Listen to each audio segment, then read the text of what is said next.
ഈ കഴിഞ്ഞ ദിവസമാണ് ഒഡീഷയിലെ നിയമസഭാ അംഗങ്ങളുടെ ശമ്പളത്തിൽ കാര്യമായ വർധനവ് സർക്കാർ കൊണ്ടുവന്നത്. എംഎൽഎമാരുടെ ശമ്പള വർധന സംബന്ധിച്ച ബില്ല് ഡിസംബർ 9-നാണ് നിയമസഭയിൽ പാസ്സായത്. CPM MLA ലക്ഷ്മൺ മുണ്ട ഒഴികെ ഒഡീഷ നിയമസഭയിലെ മറ്റെല്ലാ അംഗങ്ങളും ഈ ബില്ലിനെ അനുകൂലിച്ചിരുന്നു. സുന്ദർഗഡ് ജില്ലയിലെ ബോണായ് നിയോജകമണ്ഡലത്തിൽ നിന്നുള്ള CPM-ന്റെ സംസ്ഥാനത്തെ ഒരേയൊരു MLA ആണ് ലക്ഷ്മൺ മുണ്ട.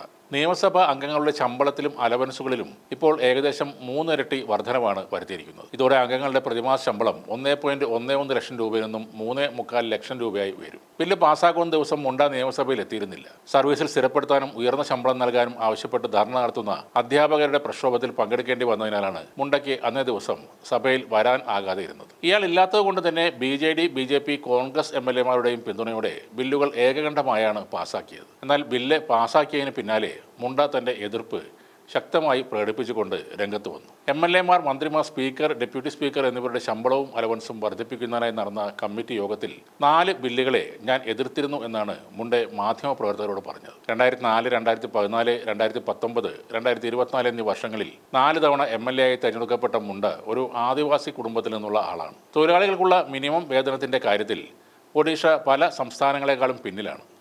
അതേസമയം അവിടുത്തെ MLA-മാർ ഇപ്പോൾ രാജ്യത്തെ ഏറ്റവും ഉയർന്ന ശമ്പളവും അലവൻസും വാങ്ങുന്ന ആളുകളാകുന്നു എന്നത് വിരോധാഭാസമാണ് എന്നുകൂടി മുണ്ടേ പറഞ്ഞു. ജനസേവകർ അല്ലെങ്കിൽ പൊതുപ്രവർത്തകർ എന്ന് സ്വയം വിശേഷിപ്പിക്കുന്നവർ സ്വന്തം അലവൻസുകൾ 3 ഇരട്ടിയാക്കി എന്നാരോപിച്ച് ഒഡീഷ CPM സംസ്ഥാന സെക്രട്ടറി സുരേഷ് ചന്ദ്ര പാണിഗ്രഹിയും നിയമസഭാംഗങ്ങളെ വിമർശിച്ചു. ആശാപ്രവർത്തകർ, അംഗൻവാടി ജീവനക്കാർ, പാചകക്കാർ, സഹായികൾ, അധ്യാപകർ, മറ്റ് ജീവനക്കാർ എന്നിവർ ഗാന്ധിമാർഗ് റോഡിൽ പ്രതിഷേധിക്കുന്നുണ്ടെന്ന് പാണിഗ്രഹി പറഞ്ഞു. അവരിൽ ആരുടെയും ആവശ്യങ്ങൾ ഈ സർക്കാർ അംഗീകരിക്കുന്നില്ല.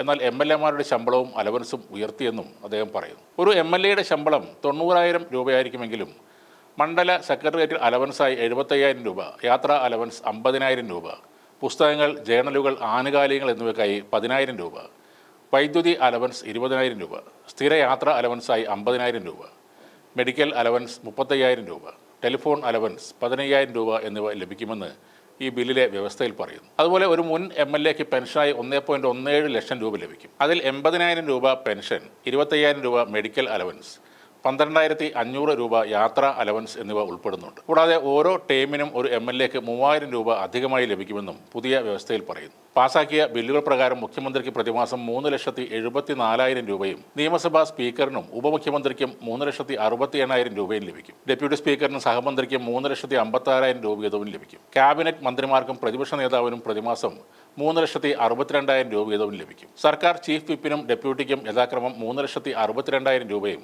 3,50,000 രൂപയും ലഭിക്കും. ഇങ്ങനെ വലിയൊരു വർധനവ് ലഭിക്കുന്നതിനെയാണ് CPM MLA എതിർക്കുന്നത്. സാധാരണ തൊഴിലാളികൾക്ക് വരെ കുറഞ്ഞ ശമ്പളം ലഭിക്കുന്ന ഒഡീഷയിൽ MLA-മാർക്ക് ഇത്രയും രൂപ ശമ്പളം നൽകുന്നതിനെയാണ് അദ്ദേഹം ചോദ്യം ചെയ്തിരിക്കുന്നത്.